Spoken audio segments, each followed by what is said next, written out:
los bloques que presentábamos en Huellas hablábamos de la manera en que se vivió la Primera Guerra Mundial en San Francisco, esto entre los años 1914 y 1918.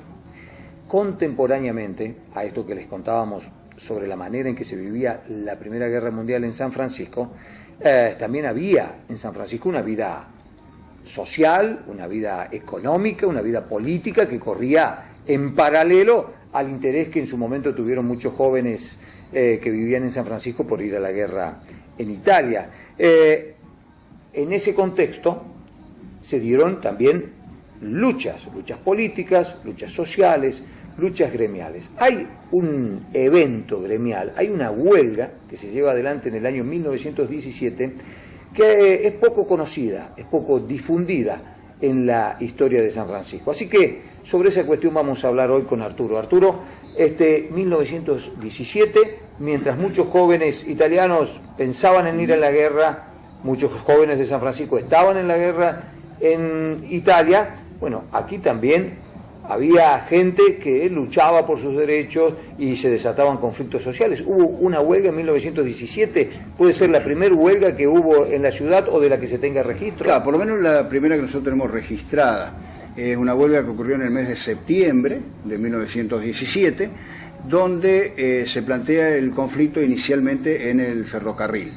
A partir de esa huelga del año 17 hasta el año 18 también hubo una sucesión de conflictos en los que los obreros no la llevaron bien, no la pasaron bien. Los conflictos no tenían un origen local, sino que eran nacionales. El problema de las empresas ferroviarias, por ejemplo, si bien eran distintas compañías, acá teníamos dos compañías inglesas, una compañía francesa, se transmitía esos reclamos que se hacían a nivel nacional a través de delegados a las estaciones locales. ¿En qué consecuencia tenía esto? El tema era que al no haber trenes, no llegaban pasajeros, no llegaban cargas, no llegaba correspondencia. Tenemos que pensar que el tren era un medio de comunicación casi excluyente. Sí.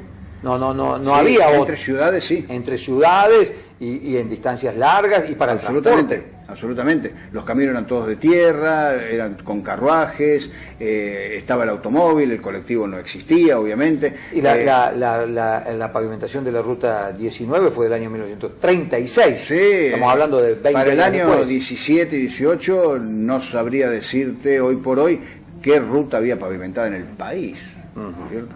Para esa época. Recién comenzaba a hablarse del macadam, que le llamaban, sí, señor, ¿cierto? Pero en los Estados Unidos, en otros lados.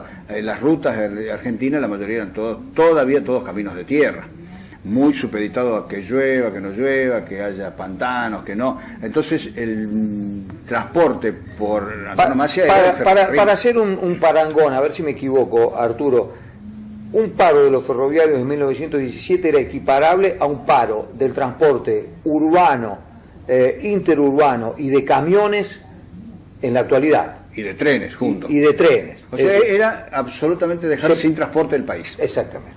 Bien. De todo. De todo. De todo. De todo porque era el único transporte. Porque era el único transporte. Bueno, esto en el caso de San Francisco tiene consecuencias graves porque precisamente en el mes de septiembre de 1917, aquí en lo que ahora es nuestro centro cívico, donde estaba la principal estación de trenes prácticamente de aquel momento, la más céntrica, se produce la llegada de un tren y ese tren llega hasta la estación donde a la vez venía también otro tren haciendo sonar la sirena que tenían ellos con gendarmes. Entonces hay una confusión, se produce una confusión en ese momento en el predio de la estación y se arma un tiroteo. Se produce un disparo, un enfrentamiento en el que muere una persona, un italiano de apellido Stuardi. Un italiano de apellido Stuardi muere, lo atiende el doctor Carrà, lo llevan al hospital, el hospital ya estaba en funcionamiento desde hace un año por esa época, pero Stuardi muere y es, digamos, la víctima fatal de ese movimiento en ese... Era un huelguista. Era un vecino de la ciudad, que pasaba por el lugar, porque si tengamos en cuenta que cuando pasaban estas cosas, la curiosidad de la gente llevaba a que vayan a los lugares donde ocurrían los acontecimientos, y esta persona recibe un disparo, ¿no es cierto? Un impacto de bala, que no se sabe tampoco quién lo hizo, y la persona muere. Pasa luego que después de la muerte de Stuardi, la municipalidad le da un sitio en el cementerio municipal para que tenga un panteón así en forma permanente, un nicho en forma permanente, de alguna manera de resarcir lo que había ocurrido con esta persona, que tampoco tenía familiares en San Francisco en aquel momento. A esta huelga de los ferroviarios, que se soluciona semanas después, le van sucediendo otras. Comienzan a plantearse problemas en los molinos, se plantea problemas en los molinos. Ya problemas ya más de características... Y ya de reclamos salariales más propios, ya más locales. En ninguno de los dos casos, tanto del molino Meteoro, ni lo que era molino Ríos de la Plata, que es donde está el Colegio San Martín en este momento, tienen respuesta favorable los obreros. Y en el caso del molino Río de la Plata, en especial, expulsa de la empresa a todo el personal que era contratado, todo el personal que estaba contratado, no el efectivo, sino el contratado y que había hecho huelga, lo expulsa y luego toma personal nuevo, pero ese personal queda sin el lugar de trabajo. No había leyes tampoco que lo no había leyes laborales, todavía se estaba peleando por todo eso.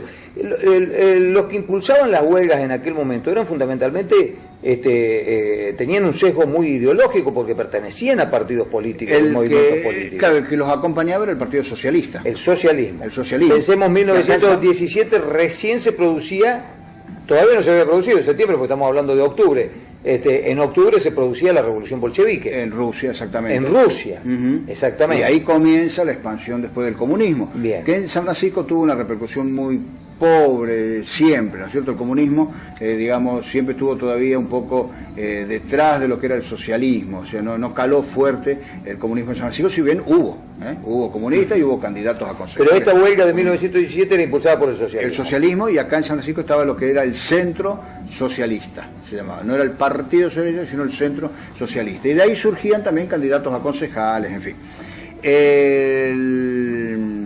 Me decías que hubo otros gremios en conflicto. Y otros gremios en conflicto, bueno, estaban los fideros, sí, ¿no es cierto? Los fideros, en el caso concretamente de la fábrica de Viaba y Tampieri, que tampoco tuvieron ninguna satisfacción, pero fueron los únicos que emitieron un documento de la huelga, donde planteaban por qué hacían la huelga, por qué no les alcanzaba el dinero, por qué sus familias, ¿no es cierto?, tenían necesidades a raíz de bajos sueldos. Y ahí tenemos el testimonio gráfico. Claro. ¿No es cierto? Ahí está, o sea que fueron los únicos que se organizaron como para emitir un documento, y cuando termina después la huelga, pese a que termina mal, ellos le agradecen al jefe político.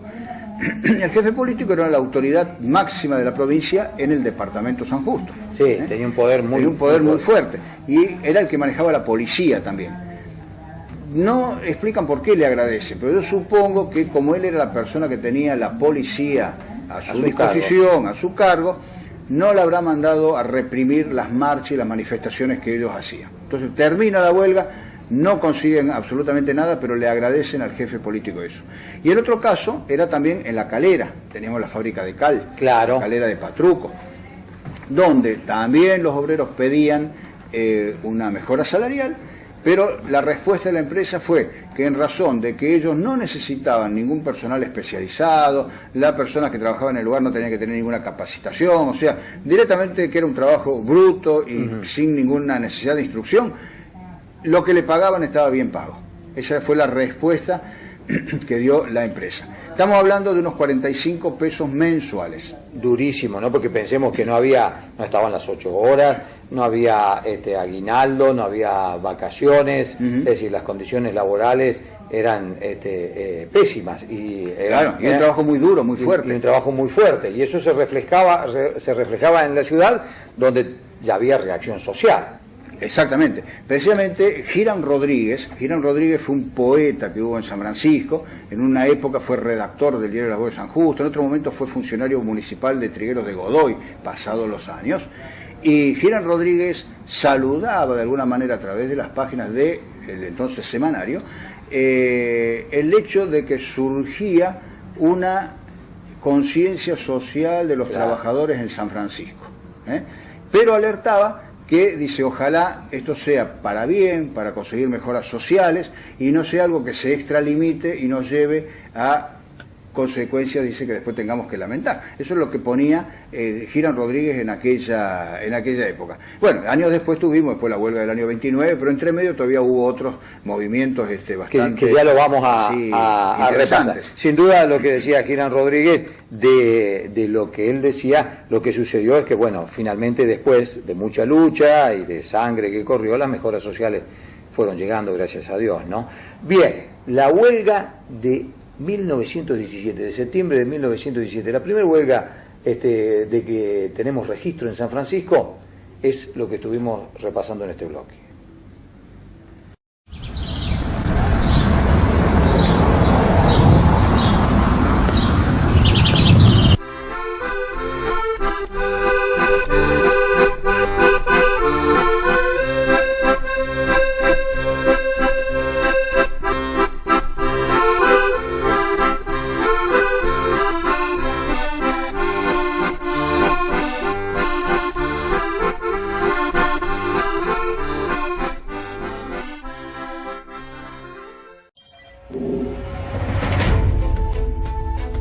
En Acción Elevadores e Hidrogrúas estamos orgullosos de ser sanfrancisqueños. Orgullosos por facilitar los trabajos en altura y el manejo de carga con eficiencia y seguridad. De generar trabajo de calidad con tecnología 4.0 y de exportar nuestro trabajo a más de 20 países. Orgullosos de trabajar con los emprendedores, las instituciones y los clubes locales. Estamos orgullosos de cumplir nuestra misión de crecer y hacer crecer, apuntando cada vez más alto desde nuestra ciudad. Acción. Elevadores e Hidrogrúas. Fueron extranjeros que confiaron y se radicaron en San Francisco. Fueron argentinos que trabajaron para hacer un San Francisco mejor. Fueron sanfrancisqueños que se prodigaron para hacer trascender a su ciudad. Hoy, sus fotos, bienes, obras y recuerdos, junto a los de cientos de personas, están custodiados en el Archivo Gráfico y Museo Histórico de San Francisco y la región, para conocimiento y ejemplo de las nuevas generaciones.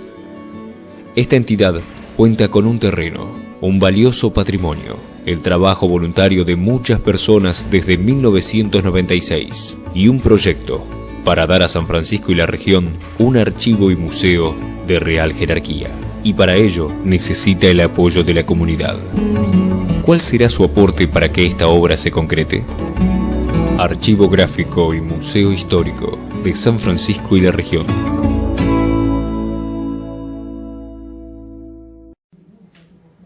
Uno de los aspectos apasionantes de la historia de nuestra ciudad tiene que ver con la política. Y San Francisco ha sido escenario de batallas políticas épicas, ha sido escenario también en el contexto de esas luchas políticas de visitas de enorme importancia. En distintas oportunidades hemos estado reflejando visitas de personalidades como por ejemplo Juan Domingo Perón, como Raúl Alfonsín, como Arturo Frondizi. Bueno, en este caso nos vamos a remontar a la década del 30. San Francisco fue escenario de la visita de un hombre que había sido presidente y que ahora estaba en plena lucha electoral. Nos referimos al doctor Alvear.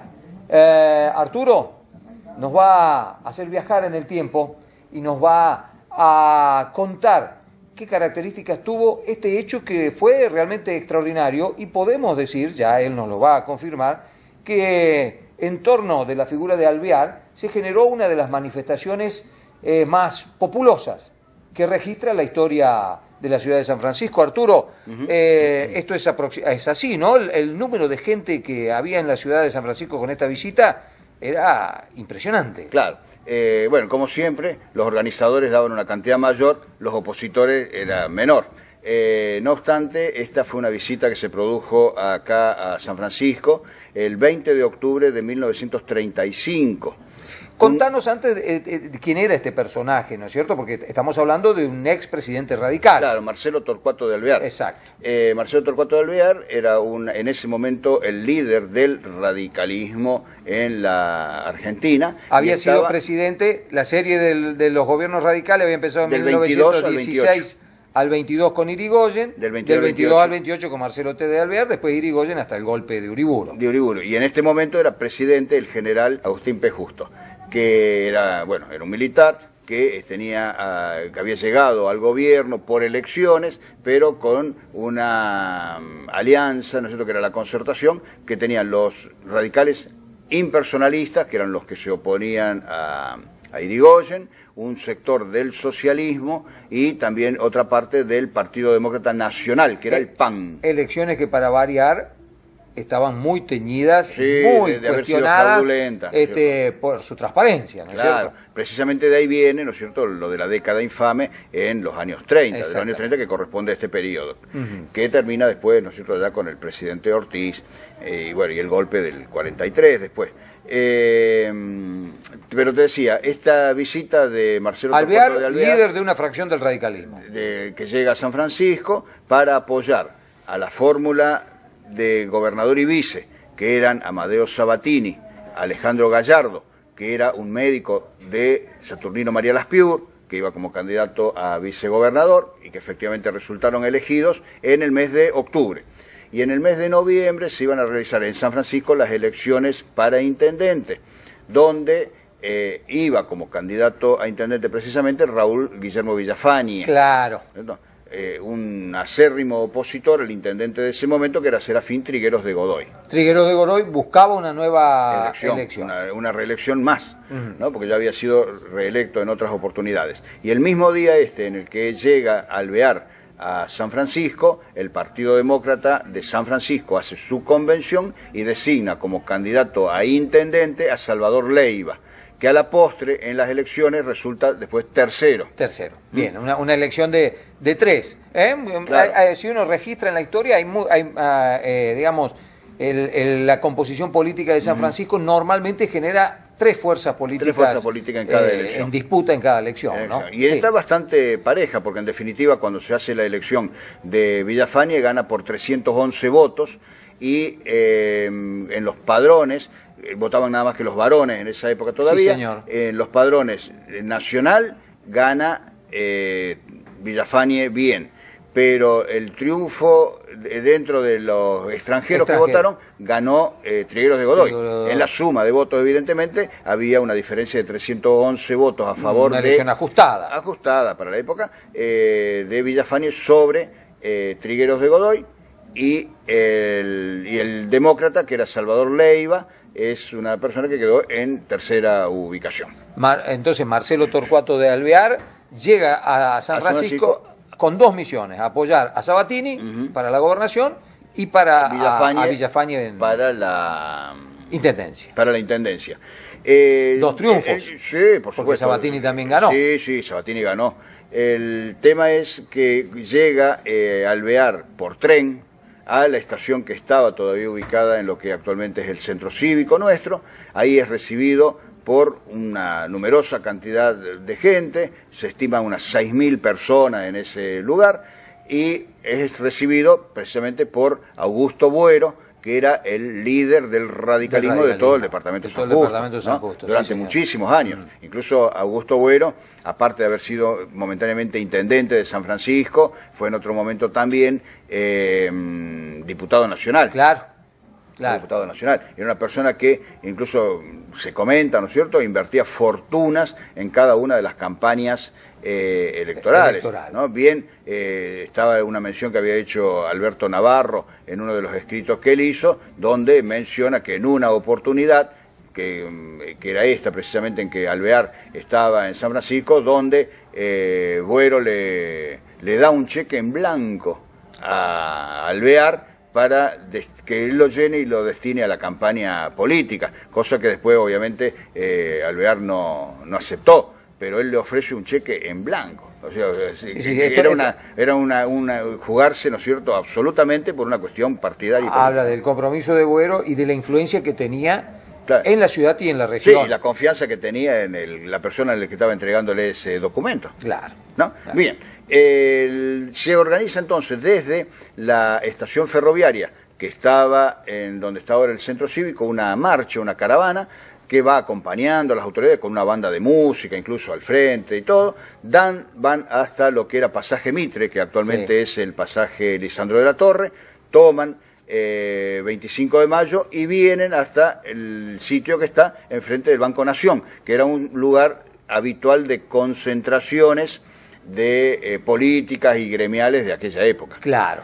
Y ahí se realiza un acto Ahí se realiza el acto, tradicional. donde ya había otra gente, ¿no es cierto?, esperando, por eso los organizadores estimaron siempre que había alrededor de entre 8 y 10.000 personas. Los del Partido Demócrata, para desacreditarlo, decían que había entre 4 y 6, y la crónica periodística dice que había 8.000, medio como para mediar entre de los todas dos. maneras, nuestra audiencia tiene fotografías Sí, que están estamos viendo en este viendo, ¿no es momento, cierto? y bueno, Claro. era multitudinaria la No, de convocatoria. hecho, hoy por hoy, ¿no es cierto? Llama un poquito la atención la manera en la que estaban vestidos también para También, este tipo de todo actividades, con ¿no? sombrero. Hay una anécdota que había contado don Juan Carlos Bruc, que él era una persona muy joven en el momento en que se desarrolla el acto, y él decía que había concurrido, que tenían el locutor del acto, y como toda la gente usaba sombrero, todos usaban sombrero. Sombrero y saco y corbata. Sí, iban todos muy bien formales, vestidos, pero como todos utilizaban el sombrero, el descubrirse, el sacarse el sombrero era una señal de respeto. Entonces, Bruc contaba que el locutor del acto al anunciarlo a Alvear,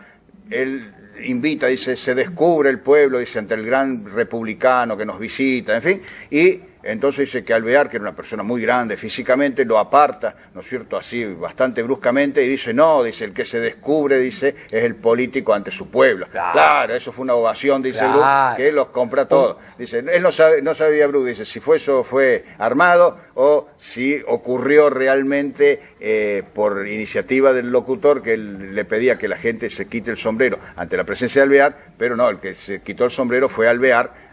Una reacción muy inteligente que habla muy bien de la capacidad de escenificación que tenía este líder político de carácter nacional, ¿no es Bien, cierto? acá entonces en San Francisco él hace un discurso donde apoya evidentemente tanto a Sabatini como a Villafañe, pero la crónica periodística dice que el mejor discurso de la tarde estuvo a cargo de Villafañe, que era el candidato a intendente, porque lo de Alvear era previsible, lo de Sabatini fue una enumeración de proyectos, y el que hablaba a la gente de su propio pueblo era Villafañe, o sea que tenía que conquistar le los sacó votos para él. provecho, Le sacó mucho provecho, Villafañe, que era un gran orador. Era un gran orador y un gran escritor también, Sí, ¿no es también, cierto? Escritor de poemas, poesías. Sí, de la narrativa de San Francisco, ¿no es cierto?, le debe un montón de descripciones muy ricas precisamente a Villafañe, ¿no? Con sus libros Charlas de Aldea, Nuevas Charlas de Aldea, libros de poemas, en fin, todo lo que tiene, cosas muy sentidas, ¿no? Los principales dirigentes del radicalismo de San Francisco, Raúl Villafañe y después Juan Ricardo Cornaglia, tenían una inclinación, ¿no? Ya estaba el papá. Una inclinación hacia las letras. Ah, sí. Si vamos a esa parte, sí. Como el que fue intendente, porque en este acto de la avenida de Alvear, hablando de quiénes eran los dirigentes del radicalismo, vos tenías por un lado a Villafañe, a Ricardo Cornaglia, padre del que fue intendente. Exacto. Padre del que fue intendente. Estaba Eugenio Sabino, que luego fue también fue intendente después de Villafañe. Y en este momento de la visita de Alvear, él era el presidente de la Juventud Radical de San Francisco. También un hombre que ha dedicado parte de su tiempo a escribir. De hecho, presentamos un libro de él hace no mucho tiempo. Exactamente. Bueno, así que esta era un poco la composición que había, bueno, y una lista de dirigentes grandísima, donde es interesante verla, porque hay algunos nombres de esas listas del radicalismo del 35 que 11 años después, con el surgimiento del laborismo en San Francisco, aparecen en las listas las primeras listas del Partido Laborista en San Francisco, que era el surgimiento del peronismo. Son las simientes de lo que fue el peronismo.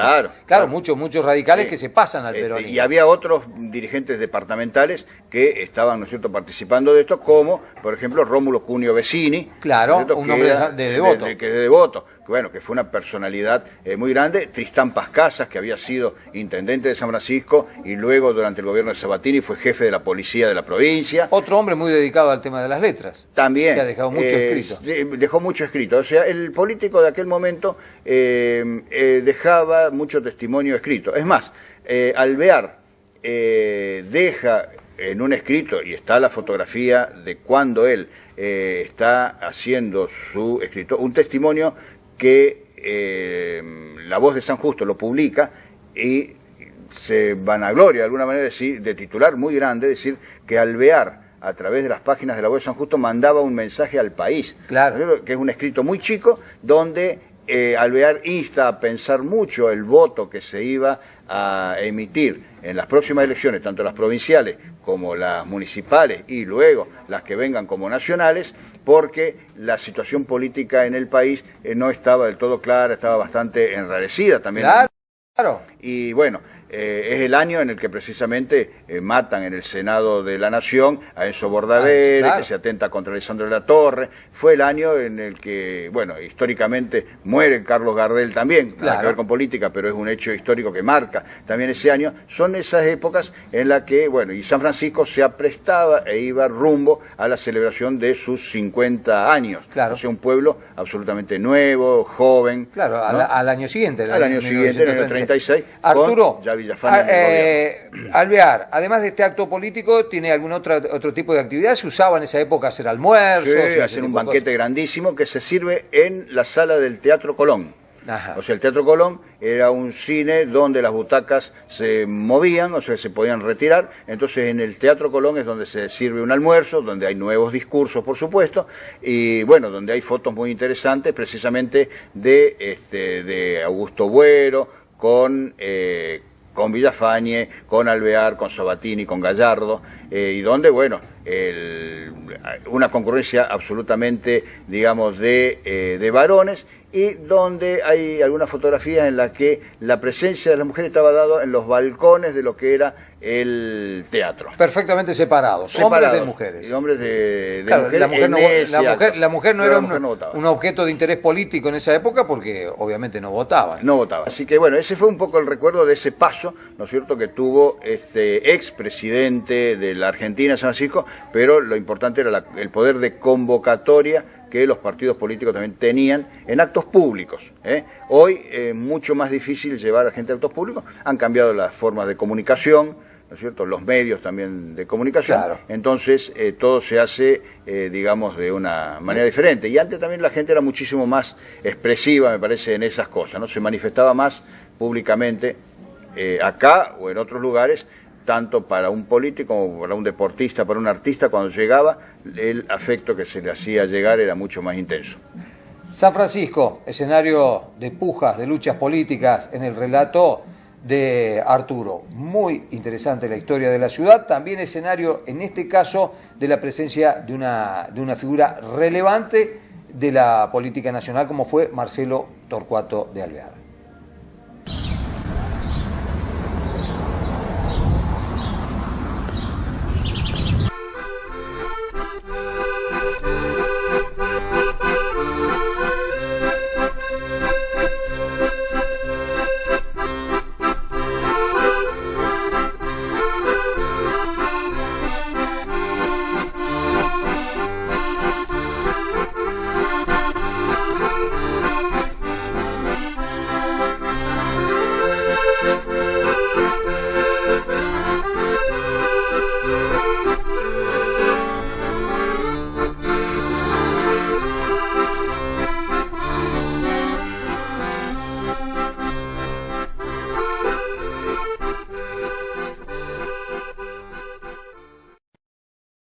Macoser, para sus productos Singer y Florencia.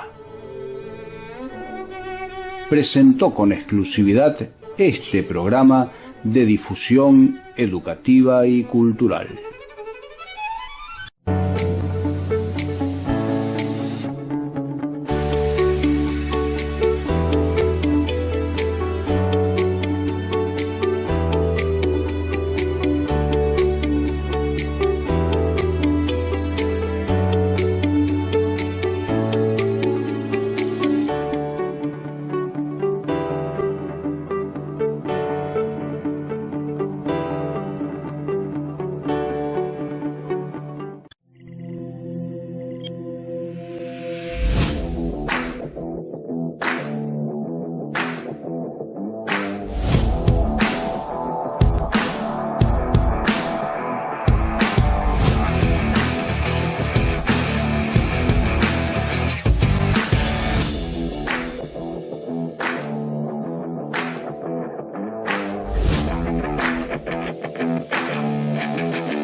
En Acción Elevadores e Hidrogrúas estamos orgullosos de ser sanfrancisqueños.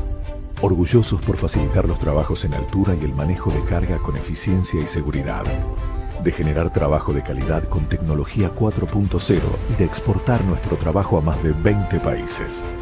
Orgullosos de trabajar con los emprendedores, las instituciones y los clubes locales.